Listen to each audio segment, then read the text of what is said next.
You're listening to an Anazao Ministries podcast. Where were you when Shigaraki appeared for the first time? We're going to be discussing that today on our episode of Systematic Geekology. We are the Priests of the Geeks. We'll be covering the Battle Trial and USJ arcs for My Hero Academia.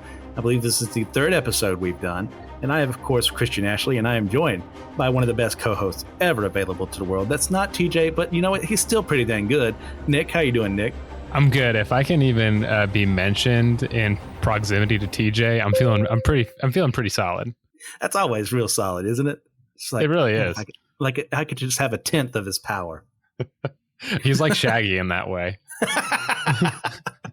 I would hate to see TJ go Ultra Instinct on anyone. So true. Using 1% of his power. All right. So, guys, as we established before, we're doing My Hero. But before we get into that, Nick, what have you been geeking out on recently? So recently, I have been revisiting The Mandalorian Season 3. I'm writing a Tolkien Pop article on Mandalorian and, of course, The Lord of the Rings. And so I've just been going through. And it's just such a good season, man. It's been super fun to revisit it. Perfect. Let's see. I started because I have never once seen it before. I'm a big horror guy, and I've never seen Tales from the Crypt. So I've started watching. I've seen the two movies they did, but I have not seen the actual show. So I finished the first season, and I think there's 6 more after that. So really fun. Not for the faint of heart, not for children by any stretch of the imagination, but still a really good time. Is that the one with the Crypt Keeper? Like that introduces Absolutely, stuff? yes. Yeah, let's go. That's awesome. All right. So like we said before, we're doing the Battle Trial and USJ arcs for My Hero Academia. So Nick, why don't we collab on this one and give a brief overview of what happens here? Okay, I'm going to give you the Battle Trial one, if you would be so kind. Yeah, sure thing. So after what happened last time, our group, they get their new hero costumes. We see all the flamboyant nature of some of them, more of the more simplistic styles some people have. When you have Deku, and it's obvious, like, I'm trying to emulate All Might, but he looks like a bunny. Yeah, and he's got the smile, and like everyone's like, they like do the classic Japanese like embarrassed falling over thing where they're like, cringe. Oh yeah, and some of them, like, I really like most of their costumes. I mean, I'm sure there's how many members of the Class 1A? I'm going to forget someone that I don't really care for as much. Yeah, but most of them are like, yeah, I like these a lot. Same. Then we get All Might coming in as their instructor for this, saying, okay, this is part of your training. We're doing an exercise where 2 of you are going to be acting like villains, and then 2 of you are going to be our heroes in this situation. They've got a nuclear weapon, hidden in this abandoned facility here. You're going to have to come in there, and the hero's goal is to stop them from using it, and the villain's goal is to beat the heroes. So kind of teaching them both sides of the fence, which is really useful, I would think. Yeah. Getting into someone else's headspace, especially at such a young age too, because you're not really encouraged a lot by people to like understand someone else sometimes as much as we should. Yeah, I really like who's the one who embodies the villain? Is it Tenya? Ida. Yeah, that's right. Yeah, Ida. Mango's method actor. He really does. Oh yeah. So we start, of course, because how could it not happen any other way, with Izuku and Bakugo facing off, with Bakugo being teamed up with Ida and Ochako being teamed up with Izuku. And it's at this point in time, like, the confrontation's been built up. Bakugo's upset because Deku just gained powers out of nowhere, his quirk from nowhere, and he's very upset because he's always been number one. And this guy who used to look up to him has now have power that may exceed his own. And of course, what does he do? He denies strategy and he goes straight for him. Man, he does. And it ends up costing him too. Uh-huh. And I think that Izuku pins him down by, doesn't he use one of his own, like uses Bakugo's own methods or something like that, and doesn't even use his quirk at first? Yeah. Which, just to rub the salt in a little further there in that scenario, because he can't rely on One for All just yet without damaging himself. So he has to be quick on his feet. How can I stop this scenario without breaking my fingers and arms? And he uses Bakugo's techniques against him, which of course infuriates him even more. Yeah. And almost causes the fake bomb to go off to an extent. Because, of course, you have the explosion quirk, villain in this scenario with a bomb. It's a very bad situation. Right. But in the midst of this, they're able to use Izuku and Uraraka are able to like strategize together. They know Bakugo is going to like flip off the handle and leave Ida behind. So they use that to their advantage and they're able to get to the bomb. But once again, a lot of things start to break. Right. So we do get some, which I also thought was really useful from a character perspective, like a rundown of, okay, what did they do right? What did they do wrong? Yeah. So they could have just rushed it, but they have other characters speaking out. Of course, Momo being the one to speak up first. And she lists off a lot of stuff we were talking about earlier. Bakugo was too reckless. Like, yeah, sure, Izuku and Uraraka won, but like the building was destroyed and they're heroes. They're not supposed to happen. Right. And she praises Ida as like the only person who did things correctly. Which is just classic Ida. Oh, yes. And it's at this point, Deku, at one point, he has to use One for All. So he ends up in the nurse's office again. Oh, wait, no. Is this when we meet Recovery Girl for the first time? I can't remember. I'm trying to think, because when did we meet her when they do the trials? When he like, because he uses like he uses his leg and his arm for the trials. Yeah. And I don't remember if Recovery Girl is there or if, like you said, it's in this episode. Yes, she definitely is in the entrance exam. That's when we first meet her, is when she's treating him after the fact. Okay. So she knows about All Might's stuff because obviously she'd be like the one person to be able to reverse it, but didn't work. So, of course, we see a very upset Bakugo after this, and Izuku kind of has that moment of like owning up to what he did, but like he can't quite get the words out just yet. Yeah. And we last see a mysterious person who we'll talk about in a minute reading a newspaper about All Might becoming a teacher. And that is where the battle trial arc goes from there. There's a couple other things, but they're smaller. Yeah. Take it away. So, we are doing the battle trial. Okay, so at this point, they go to the rescue dome, and throughout the, throughout the series, we get more glimpse into the League of Villains. We get to see some of the backgrounds. Mm-hmm. It's kind of mysterious. We know that there's a plan that's happening behind closed doors. We don't know exactly what's happening as far as who's connected to, as far as their plans, but we know that it goes bigger than just the League of Villains. And towards the end, I don't remember, do they talk about Nomu in their plans, or do we not learn about Nomu until they actually, all the villains actually get teleported into the USJ? A good question. I can't remember if they like mention it offhand, but like we obviously don't have the context for it. Yeah. And then the Nobu appears. Right. Yeah. I'd have to rewatch it. It's been quite some time. Me too. I think I want to say this is what I'll go, and listeners, if you're here, correct us. But please. I think from what I want to go with that they definitely do bring up Nomus, and it's one of those things where you're like, what are Nomus? What is this? Or they at least hint at some type of secret weapon or something. And so all the students end up going to the USJ, and they have to rescue a bunch of people from different stuff. And then, of course, villains come and are teleported. And everyone's like, how did people know where these students were? Because UA is usually super secret. And so there might be a mole amongst the group now that ends up being a thing. And so there are hundreds? I don't know. Hundreds might be too much. Maybe like 150, 200 villains, something like that. There's a lot of villains to like a very small group of heroes in training, and then even fewer amounts of professional heroes. And everyone ends up getting split up, and each different hero or student in training is tested with teamwork and rescuing people, and also learning their abilities. And a Nomu shows up, and we get to see All Might just go freaking ham. And I think that I remember that moment was the moment where I was like, I already like the show, but I was like, I'm sold. This is sick. Like All Might going full blast, war what seems to be full blast. We learn later that it's not. But yeah, so then we learn later after the aftermath, the villains are defeated, and everyone's trying to figure out like, how are these villains? How do they know this?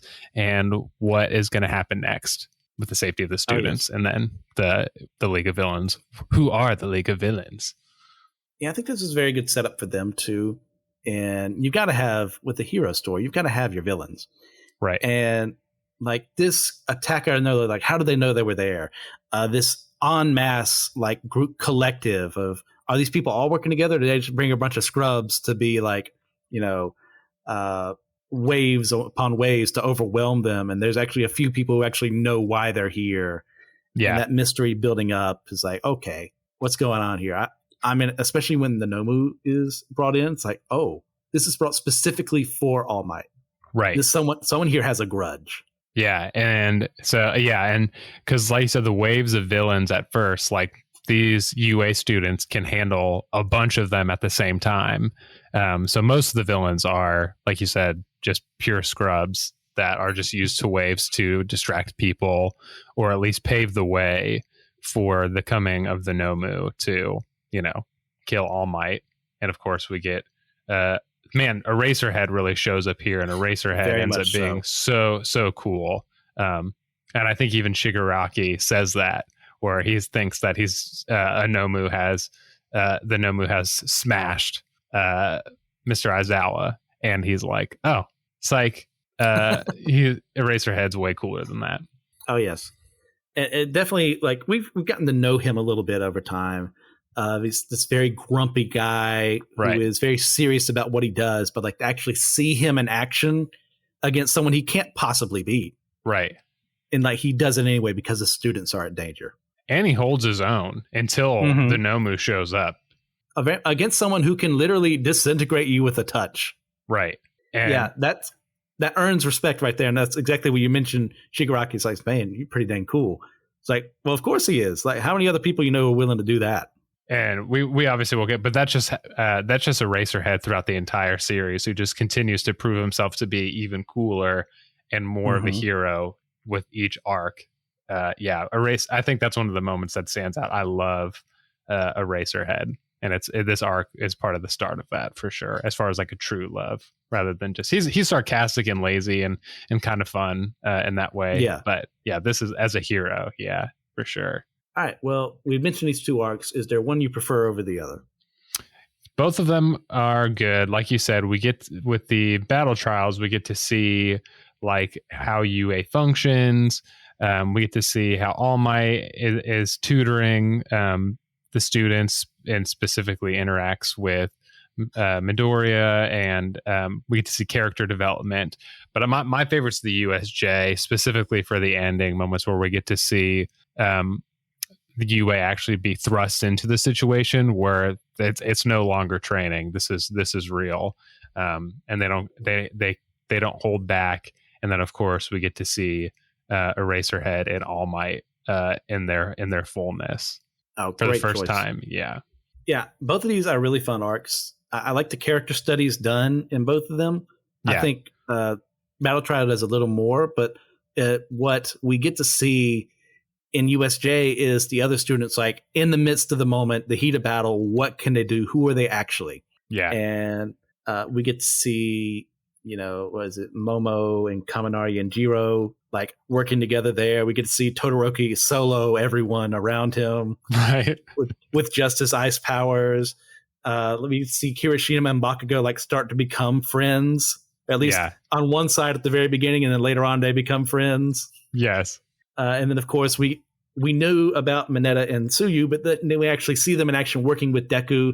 It's like, yes, this is perfect there. But forget the students. We also get to see All Might in action. Yes. And him coming up against like the question I'm about to ask about standout moments and characters. It's going to be him realizing the Nomu has a energy absorption quirk.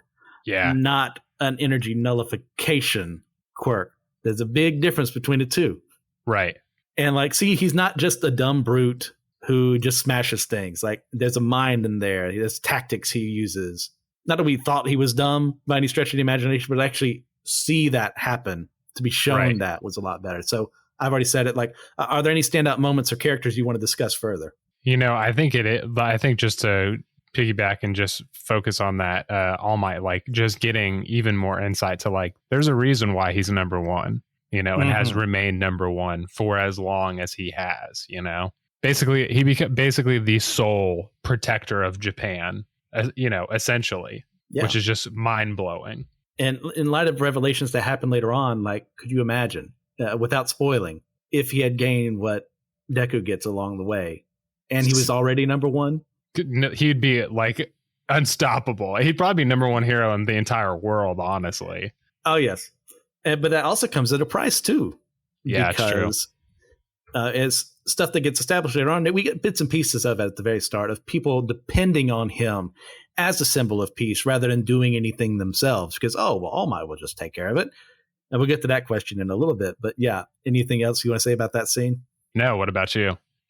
Okay, so besides that, and besides the Razorhead up against Shigaraki, like holding his own for a bit, there's a brief moment again in the prior arc where we see Todoroki and the heroes versus villains soloing everything again.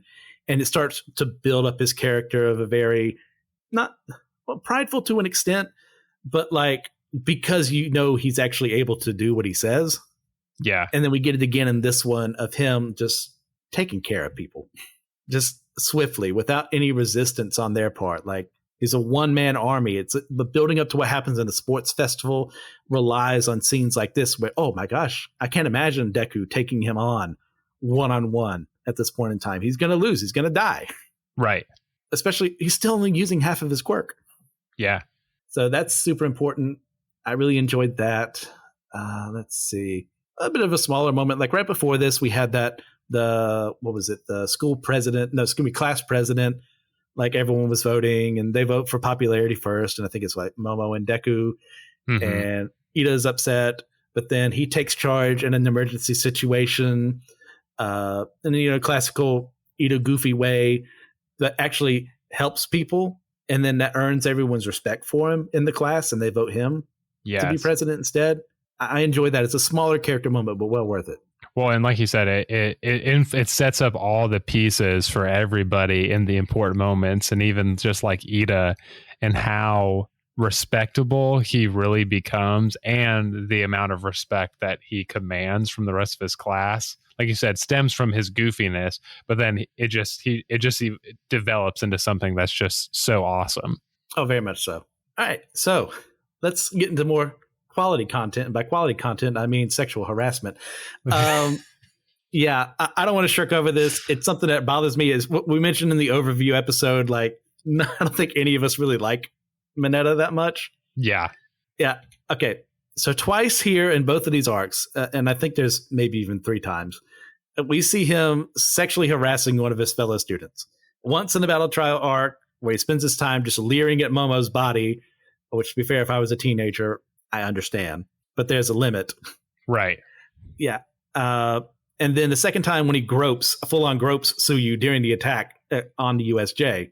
Now, obviously, this is not intended, and it's very poorly in my opinion, this is intended to be comedy. Yeah. And if this were real world, something would be done about something like this, hopefully, if you have a good school. Right. But what does it say about like what the author thinks about his intended audience, which for shonen, for those who are unaware, it's typically young boys to teens. I mean, girls every now and then are starting to gain more of a fandom, but primarily they're focusing on boys and young guys. Right. Like, what does it say about what he thinks of them, that something like this can happen in a story and not be handled appropriately? Or am I making something out of nothing? No, I think there is something there. I mean, even going back with Shonen Jump in particular, and then of course I'm going through Dragon Ball again, and I'm classic Master Roshi, but the beginning when Krillin and Goku are trying to earn Master Roshi's tutelage, and of course it's just centered around perversion, pornography, and all kinds of stuff. And of course, Master Roshi, you see him at cons, and when people do Master Roshi, genuinely hilarious. As far as the way in which Master Roshi postures himself towards the women in the series, not great. And I wouldn't put Mineta as far as Master Roshi. I think there has been some development in the past 30, 40 years, Yes. but I think there is still an assumption, which I think happens here in our own culture too, that there's this kind of boys will be boys type of a thing. And I think it's taken a little too far. Yeah. And once again, like, if I was a teenage boy in that class, god dang, would I be in trouble? Right. You know what? Because there are pretty beautiful women in there, beautiful young girls. I mean, like, I'm an adult. That's a little creepy now. I don't want to get into that. But like, if I was in that moment right there as a teenager, and the costumes are what they are, they're very form fitting, especially like, I mean, just Momo alone. Where do you think my eyes are going to wander? Because I'm a teenage boy. Like, that part I get completely.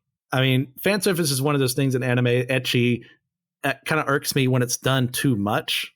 Yeah. And sometimes I think it's done a little too much here. But like, I'm not against the idea of it, because once again, I know who the intended audience is. It's not me, the 32-year-old man. It's the guy who's half my age, who is learning about those things for the first time and is very interested. So of course that's going to titillate them, not to use that as a pun. But go ahead. Yeah, well done. I think also those type of things can be also comments on things that are negative. So obviously Mineta is utilized as comedy as well, but I think there is also some commentary on perverted people like Mineta, because he's not liked. Everybody in the class pretty much hates him, except when he like develops as a hero or whatever. And he does get better. He does. And I think that says something too. I think the thing that I think about is like when I grew up in youth group, and when you have like the youth pastor do the sex series, and he's like, stop thinking about sex, stop thinking about sex, stop thinking about sex. And you're like, I wasn't, and now all I can think about is sex. You put it in my head. Right. I feel like that's kind of what's happening a little bit. Yeah. I mean, I understand that completely. Thank God I had some pretty good teachers growing up that weren't very, they weren't direct like that. They were like, hey, this is a natural thing. Your mind's going to wander, but you're better than that. You need to move on. Like, okay, that's a better way to teach that. But yeah, your comment earlier about boys will be boys. Like, well, there's a way that should be taken, which is, a couple of guys said, hey, what if we tried to stack on top of each other and see if we could get that branch off that tree? Sure. It's stupid. It's stupid to do that. Boys will be boys. And then there's let's flip someone's skirt, or let's, grope someone. It's like, oh, well, boys will be boys. No. And they merged the two, thinking, oh, well, it's natural for them to think that, which, it's natural. It doesn't mean it's good for you to do that. Yeah. Yeah, like you said, we've all have the internal thoughts. Like you said, whether it's negative thoughts towards another person, or we've all said that, like, oh, if that person came across, I'd punch him in the face.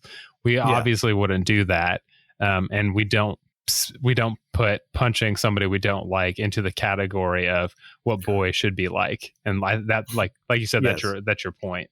Sexual assault is not something that should be equated with what the ideal version of a man or a woman should look like. And you get to feel too, Japan, especially after World War II, even before that, was fairly conservative. But then you get more American values instilled as, we're rebuilding the country with them after very, let's say, testy 2 decisions we made at the end of the war there. So that's something for a different podcast to discuss. But some of the values we have here that come from Christian ideas were placed there, and they became, even compared to us, like ultra conservative. And part of what happens in, reading materials like this for manga and anime is you would have people testing the waters, and like, can I dip my toe here? And I show, a woman in this situation or a guy in this situation. Are the censors going to say anything? Yeah. And then it just kept going and going to where it just became part of the genre. Right. And to the point, in my opinion, where it's done poorly most of the time. Yeah. And because I've heard conflicting stories. I don't know if this is true, so disregard this if it isn't. I've heard people say that Horikoshi, the mangaka, the writer of My Hero Academia, for those that don't know, likes Mineta a lot. And I've heard people say that he doesn't. Depending on which one, depends on how I'm going to view Mineta. Yeah. And if he's like, oh, that pervy little boy, I wish I was doing what he was, we have some issues. Right. If it's, oh, this idiot, it's part of the genre, I'll stick it in, and some people will laugh, like, okay, it's not the best decision you could have made, but I'll deal with it. Yeah. I think we can say that Mineta, least likable character, making some progress. Hope to see Mineta be a more mature, kind-hearted, Yes. It's going to be a long journey, people. But I promise that there is light at the end of the tunnel. Anything else you want to add to that, Nick? I don't think so. It's just that, stay Master Roshi's and stay away from Minetas and Master Roshi's. Yeah. Be with a teacher like Master Roshi who inspires you to do really good things.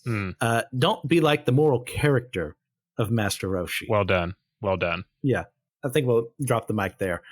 So moving on, we discussed it before. One of the things that happens in the USJ arc is a bunch of adults, supervillains, come in, start attacking a bunch of kids.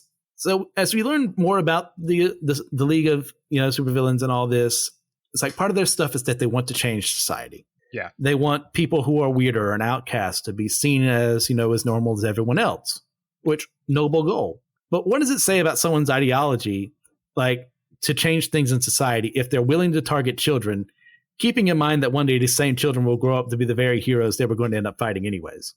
Yeah. I think that's one of the things that there's just so much that My Hero Academia has to offer as far as just having big questions like that. Because UA and hero culture is kind of like the main way that society is maintained or changed throughout My Hero Academia. But I feel like it kind of represents, like, if you want to change society or the future, you have to do so through the influence of children, right? And I think that the League of Villains is like this. There's this violent targeting within a superhero show that I think that in particular in society that, like, okay, we all want to, there's a difference between having ideas and wanting to teach our children or getting the opportunity to positively influence children, at least what we believe is positive influence. And actually there's a difference between that and then embodying an agenda to then target children to try to shape them into something, treating them as a means to an end. And I think that there's something similar going on in My Hero Academia. I don't know if you think I'm totally off base or... Nah, I see your point. It's this, there's going to be a new generation that comes out after everything. They're in training for a society that's already in existence that favors some over others. Now, those aren't why their kids aren't there to preserve that facet of that society. But at the end of the day, they're still working with it. Yeah. So you see someone have a point of, oh, well, they're targets too, because they're going to end up in the same way. Like, did you ever watch DBZA, Dragon Ball Abridged? I did. It's been such a long time. But there's a Frieza line there I had to look up. It's him and Goku talking, and Goku says, anyone who murders children would be monsters, what Goku says, to the effect of, and Frieza says, oh, please, everyone's always on about the children. I already tried leaving them alive, but all they do is grow up under my rule or dedicate their pathetic lives to revenge, usually both. Really, killing them is a kindness. I can retract this kindness if you wish, but then who's the villain? Then we get the good back and forth there if it's you, but yeah, the point being, you get the point Frieza is making there. Yeah. But it's so monstrous. Like, that's what Shigaraki and the League of Villains end up doing in this regard. It's like, you can't combat someone who's about to become a combatant. Yeah. Because they're not a combatant yet. Right. So it's the same thing like not targeting a medic to an extent. Like, a medic should never be the one picking up a gun. Right. Except unless it's for self-defense, I believe is what part of the Geneva Convention is staged around. I think that's the only way that a medic can pick up a gun. Mm-hmm. I'd have to re-look that up. But it's the same sense for these kids. Like, sure, they're a part of the thing you're trying to change, but that's not their fault. Right. Like, there are better ways of going about this. Like, as we get more into the series, we're learning about heteromorphs and other people as well who just look weird, or someone like Toga, who can't fit into society because she has this instilled need in her mind. She can't shake that she has to go after blood. Yeah. And you get, oh, I perfectly see where you're coming from. Like, you deserve to live too, but how do we fit you into society we already have? Well, if you don't agree with us, you're gone, is what the current MHA society says. Right. That's really cool about this show too, is that like that's kind of all of the villain origin stories, right? Is that they grow up and they are rejected by society from people who are just careless, right? Kind of similar to what a lot of, I think the relatable experience to the everyday person is that we've all felt like outcasts to a certain extent, larger degrees than others, and those are usually those negative moments that end sometimes, become our villain origin story. Like you said, how do you change that? Because I think the villains have a point, right? Throughout the series, you empathize with the villains to a large degree, in many cases. But then when, like you said, they attack high school children, then you're like, this is kind of whack. Yeah. It's not an easy question to answer, other than the fact that obviously children should never be the target of your desire to change society. Yeah. But yeah, that's something we'll explore later on, because there'll be plenty of opportunities as we continue our series on My Hero Academia. You have anything else you want to add to that, Nick? No, I don't think so. We'd be here forever talking about that one thing. That's a fun one. Especially, we can't really keep going without spoiling more. I think I've already said too much to begin with. So right. Let's just go to the next question. So we see part of the reason, like, All Might gets there later, which, as someone who's a big fan of the big dang heroes trope, I love that moment in a comic or a movie or what have you, when it all seems lost and then boom, out of the sky or crashing through the windows, the hero shows up. All Might shows up to save the day. Like, nothing gets me more hype in that moment than like, everything was lost. No, it's not. So like, part of the reason he got there late is because he's continuing to hero and look out for people, despite the fact that we know at this point in time he can't stay in his muscle form for a long time. Is it after this arc that it's only like 5 minutes at a time, or is that later on? No, it's after this one. Yeah. Okay. Yeah. So it's undefined at this point, I'm pretty sure, but enough to know, oh, you shouldn't be doing this all the time. So because of this, he's not nearly as able as he normally would be to fight Shigaraki and the Nomu and protect the kids at the same time. Like, do you think his desire to help other people, knowing what it's going to cost him, is this a negative part of this personality, or something to be commended about him? It's complex, because I think there's something about I think the show is pointing to this throughout the series. There's like an innocence and like naivete behind it. And I think it's for All Might's abilities and intentions as well as society's, because once All Might, spoiler alert for folks, but he eventually cannot transform anymore. Like, society starts collapsing. And I think that's something that the show's doing, is that these are limited beings, and the whole, like, there's no such thing as like human or mortal omnipotence, right? That does not exist. The only way for things to move forward in society is through friendship and cooperation. And I think that that's part of the stuff that it's critiquing with All Might. And that's his flaw. His biggest strength is his biggest flaw, right? Because once he gives into his hero and he's like, I have this responsibility to carry the whole weight of the country on my shoulders, that's when people get hurt. He eventually comes to save the day, but like you said, it was unnecessary, you could argue. Well, even more, if I remember correctly, one of the villains he fought in that time was someone who was being fought by, I think, Mount Lady and Kamui Woods at the same time. Yes. And like, they could have handled it themselves, but he was quicker to do it. But if he hadn't have intervened, it would have ended the same way. It just would have taken a little longer. Right. And there's that whole point of everyone's relying on him. Well, you're actively doing that if you don't let other people work on their own. If, that's part of what he has to learn as a teacher too along the series, as like, he doesn't know how, number one, because he's just like, he gets things like, how does he teach Deku to use one for all? Like, well, you just should. Yeah. That's not his fault, because he just inherently got it. But it's a flaw of his character, that whole Like, I'm someone with the power to do it, therefore I should. And Horikoshi's the big Spider-Man guy. If you haven't figured out that in the series, like, it's obvious all over the place. He loves Spider-Man. Certain developments as well kind of look like some webs or symbiote tendrils. We'll get to that later on. Yeah. But part of Spider-Man's big mythos, as his number one fan here, is, with great power must come great responsibility. And that's been worded like 50 different ways, but you all get the premise of All Might has this great power. And that great responsibility to help other people is something that drives him, but he takes it too far. But at the same time, if he can help and he doesn't, is he using his power responsibly? So you got to wrestle that with everything in there. And I get why. I just think he's being short-sighted. Yeah. Yeah, like you said, it's not something that you're like bad All Might for trying to help everybody, but it is one of those things where you're like the struggle between, like I said, especially like particularly with Spider-Man, but I think spills out into most superhero series is that how much of a hero can you be with the limitations that you have?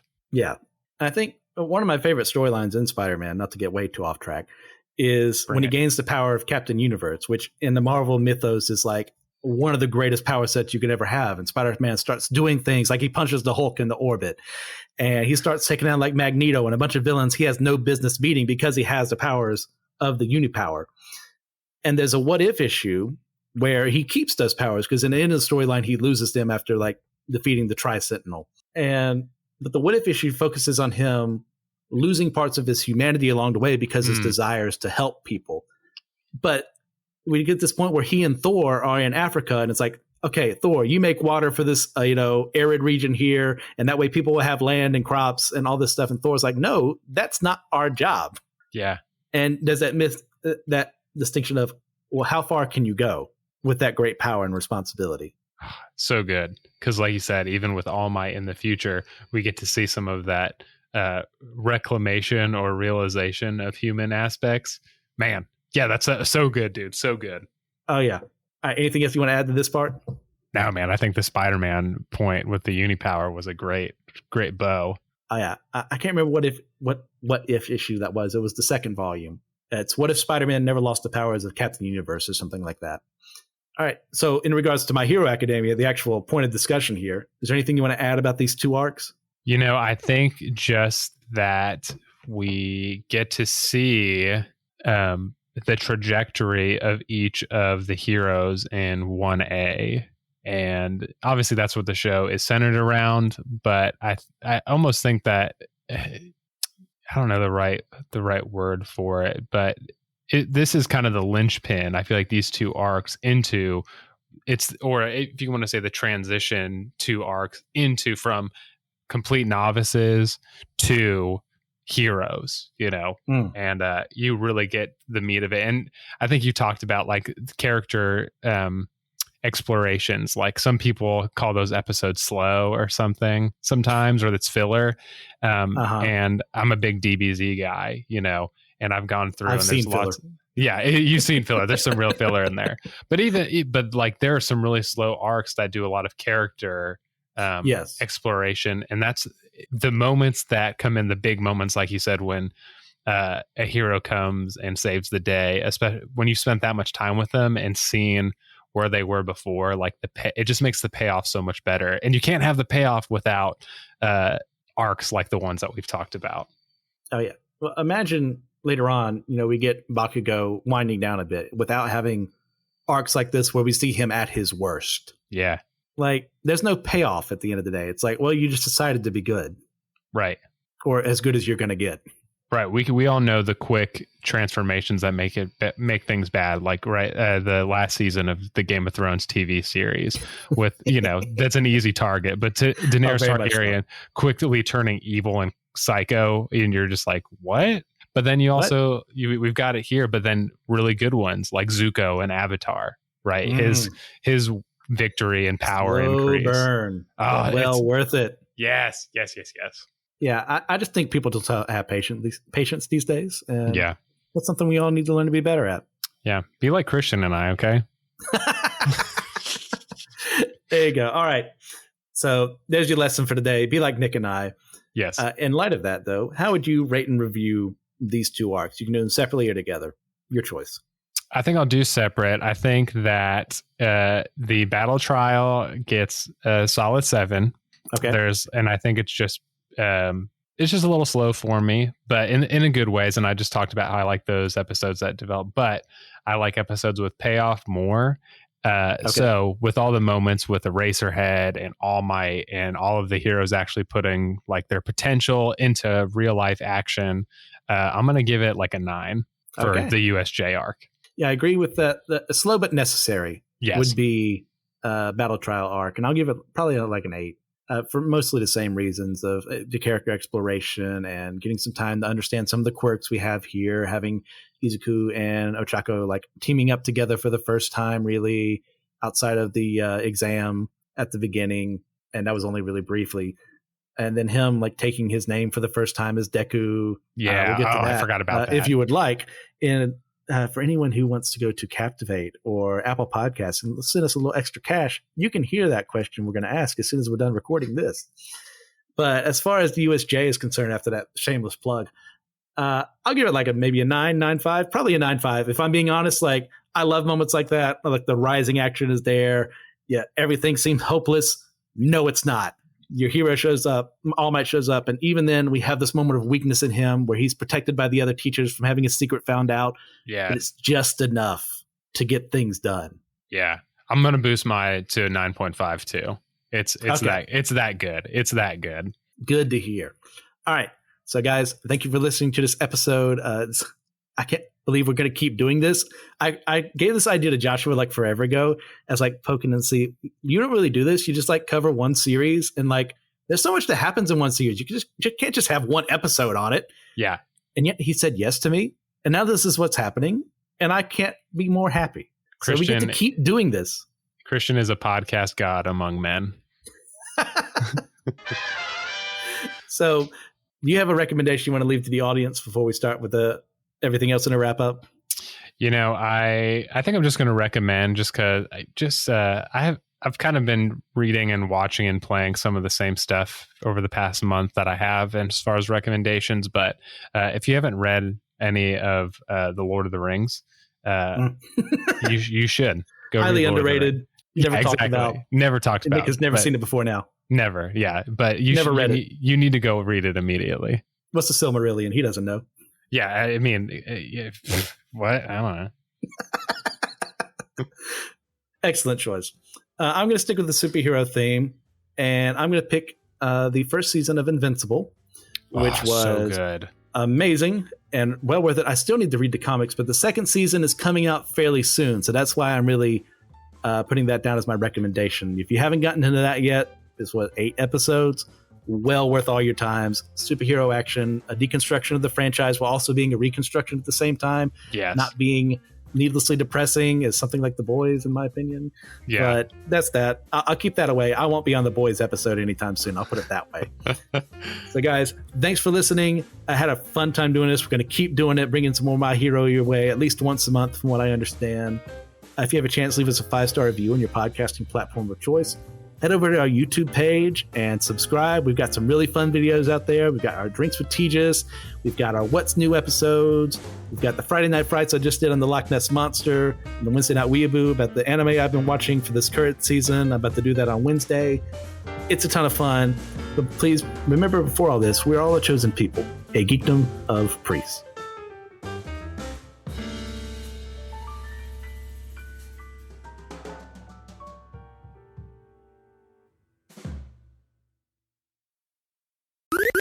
This was an Anazao Ministries podcast. If you enjoyed this show and would like to learn more about our network, be sure to check out the Anazao Ministries Podcast Network.